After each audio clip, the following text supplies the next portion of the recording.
Tonight in the shed we're going to be removing a set of suspension forks from a mountain bike frame.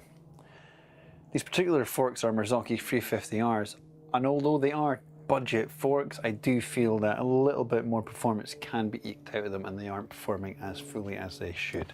They are a coil fork, not air.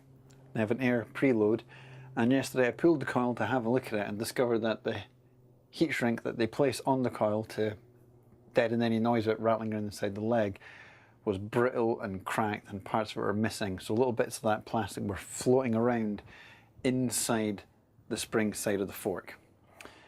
And that's not good. It's those little bits of plastic with gumming stuff up, getting stuck in seals and binding that fork, which probably explains a lot, as whilst this fork is incredibly supportive, the factory compression tune I'm really happy with, and the rebound control is pretty good as well. I'm very happy with that.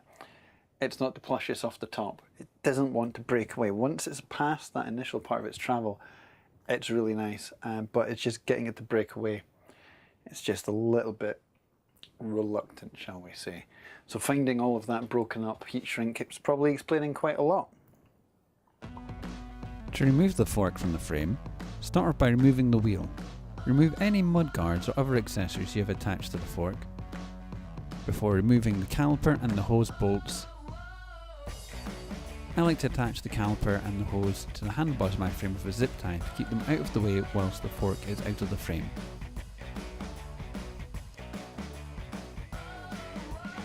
Okay, we're now ready to actually drop the fork itself off the frame.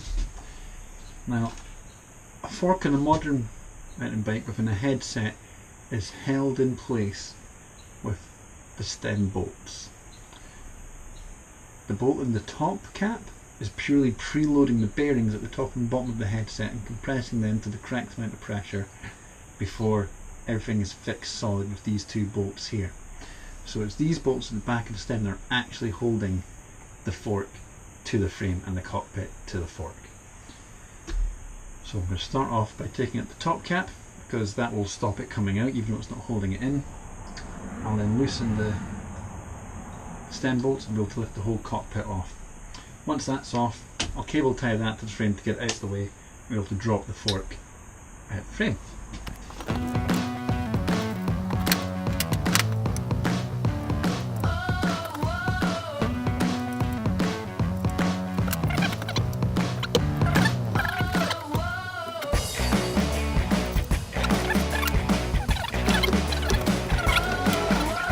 That's it. That is how easy it is to remove a fork from a mountain bike frame. So, pretty exciting, as you saw. Pulled the forks out. Had a wee phone call with Windwave about how to best remedy, strip them down, clean them out. They said send them in for warranty service. And what have we got here? What's this? It's a different fork. They replaced it, not only with a new fork, but upgraded it from the 350R to the 350CR, which not only gives me a little bit of compression adjustment for my slow speed compression, but also it's an air fork, so it's the same lower chassis, but a completely different beastie, and hopefully with a bit of a better performing fork we'll actually get what we're looking for in the first place of the coil, that really soft, supple, nice performing fork. It's a shame that the R couldn't actually cut it, but hopefully with this guy we're going to get what we're looking for. So we've got to install him now. I've already cut my steerer to length, so now we just have to fit the star spangled nut and put it back in the frame, take him for a ride. Exciting times. Now this is a star nut fitting tool. It's basically a die for a threaded end, a star spangled nut. Screws onto, and you can then put into the fork. Now these things can be a little bit pernickety because you want to make sure it's going in nice and straight into the fork. Now this one from X Tools comes with a guide, so it fits perfectly the outer diameter of the steerer tube, with a hole in the top,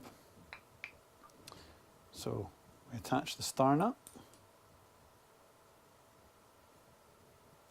and then place that on the top of our steerer, place the guide over the top, and then we hammer onto the top of the die, pushing the star nut into the steerer. But what this guide does is it makes sure that the star nut is going to go in a nice straight line into the steerer tube. We're not going to go in crooked, and it's going to give us a perfect result. The die has a stop, which is going to ensure that it doesn't go further into the steerer than we want. And just unscrew that, and our star nut is now perfectly installed.